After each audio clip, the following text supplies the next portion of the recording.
We're back now with an upfront investigation, a deadly legal loophole plaguing Wisconsin roadways, unlicensed drivers facing no charges and continuing to drive. And lawmakers are now responding. Investigative reporter James Stratton with the new video and the new push to fix the problem. The reason I stopped you is back there. There was 2 stop signs. You just rolled right through. You didn't even stop whatsoever. If the definition of insanity is doing the same thing again and again, expecting different results, John 56 and a 35. What's happening in Wisconsin right now is just that. Do you have your driver's license on you, sir? This is Kamad Macklin, who's never had a driver's license but continues to drive. In fact, police have issued him 36 tickets for driving while suspended or revoked since 2013, more than any other driver in the city of Milwaukee. One of a long list of illegal drivers uncovered by 12 News. You're not supposed to be driving. You're revoked. You don't even have a license. Here's the flaw in the law that Macklin is caught in, uncovered by 12 News. Macklin didn't pay his first no-license fine, which is just a traffic ticket in Wisconsin. Because he didn't pay, his non-existent license was classified suspended. Were you aware you're suspended? No. Because that classification, police continue to write him suspension tickets instead of operating without a license. By law, a second time he's caught operating without a license, it should be a criminal charge. All right, man, you're free to leave. Drive safe. Video shows Milwaukee police let him drive away, knowing he doesn't have a license. He's not alone. Some drivers, like Dominic Jackson, laugh at the police. Tickets on.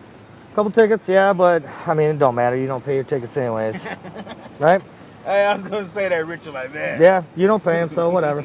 He has 22 tickets and no license. Just you in the car? Yeah. Okay. Quentin Ward, 35 tickets, and was up front during his stop by a Milwaukee County deputy. I'm not going to lie to you. I don't got no license. Okay. Okay, do you know the status of your license?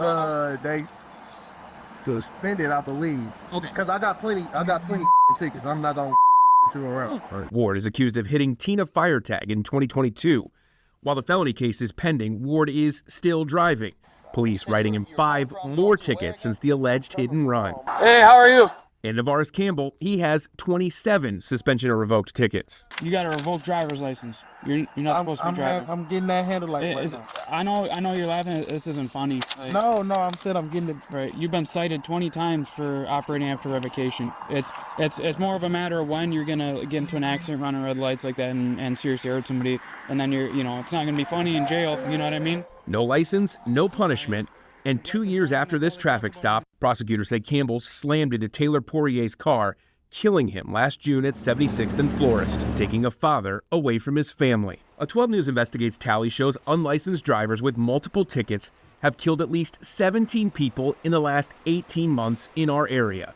Just this week, Paul Vincent sentenced for killing his own 2 kids after a police chase and crash in Waukesha County. He had 12 suspension tickets in 6 Wisconsin counties before the crash. It's hard to know that I'm the reason why my sons are not here anymore. For months, 12 News Investigates has been pressing police, lawmakers, and the state transportation department about a fix, all while innocent people are getting killed. Alderman Scott Spiker is holding Milwaukee police to task. It's been, since May when Mr. Stratton brought this to our attention. What I need to see is a sense of urgency and a sense of inventiveness. Spiker called police twice to testify in committee. We predict that perhaps it's a training issue, and so with this being brought to our attention, we are going to message out to our members when they're making a traffic stop. They must take a look at the totality of the circumstances. 2 months later, that hasn't happened. MPD declined a follow-up interview request for this story and said they are still working out the details. Just this week, Alderman Spiker met with police in the county district attorney's office to try to stop repeat offenders. And we discussed how in those cases, at least, you have a reckless driving ticket. If you can add to it an operating without a license, refer it to the DA's office to have some sort of enhanced criminal penalty. Which would strengthen both the reckless driving charge and the no license charge. Yep, exactly. It seems to me the state law is already there, although it needs to be reworded perhaps. Well, the state law is there, but the question is, can you get the DA's office to advocate for jail time in the courts and saying, hey, this person who's operating without a license should replace this other person in jail for violent crime. The state legislature recently failed to pass a bill to toughen penalties for drivers caught without a valid license. Former police officer and current state senator Van Wangard wrote the bill, which gives criminal charges to suspended or revoked drivers. I think everyone I bring this story to, whether they're in power or they're an average person, looks at it and says, what the hell? Common sense. This doesn't make any sense. It really doesn't. How come we can't fix it quickly? Well, when you get the bureaucracy involved and you get all of the different entities involved to try to make something like that happen, sometimes the simplest thing is the hardest thing to just get it moving. He is also trying to work with Wisconsin DOT to fix the classification loophole. If that doesn't happen by January, Wangard will introduce a bill to fix the flaw.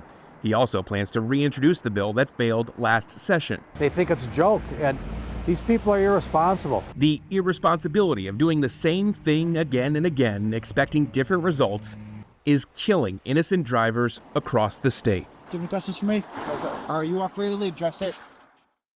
All right, James joins us now. James, that's incredibly fascinating. I'm curious, after you talked with Van Wangard and other state lawmakers, I mean, is there any appetite in the state legislature to act quickly, at least on Senator Wangard's bill? Yeah, well, unfortunately, we got to wait till at least January until that happens. We've seen, also, unfortunately, people die in the process.